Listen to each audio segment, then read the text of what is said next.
And his allowance was a continual allowance given him of the king, a daily rate for every day, all the days of his life. Jehoiakim was not sent away from the king's palace with a store to last him for months, but his provision was given him as a daily pension. Herein he well pictures the happy position of all the Lord's people.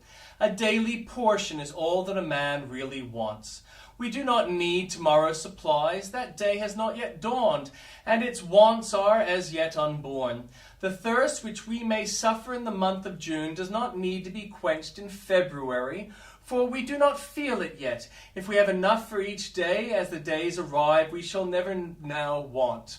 Sufficient for the day is all that we can enjoy.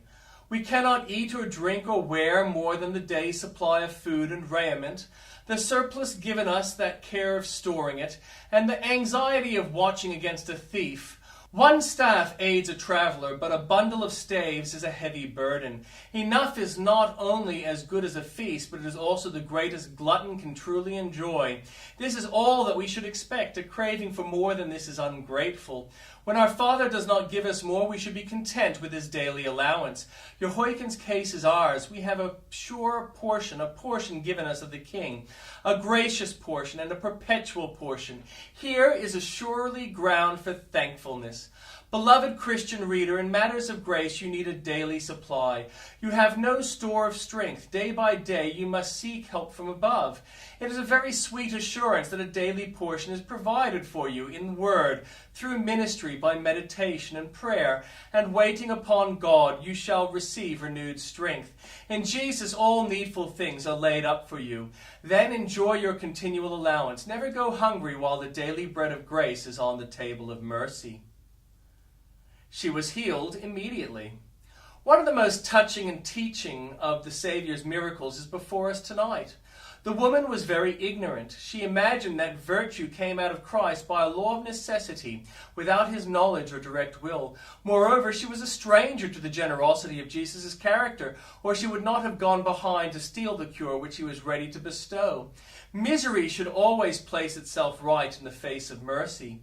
Had she known the love of Jesus' heart, she would have said, I have but to put myself where he can see me. His omniscience will not teach him my case, and his love at once will work my cure. We admire her faith, but we marvel at her ignorance. After she had obtained the cure, she rejoiced with trembling.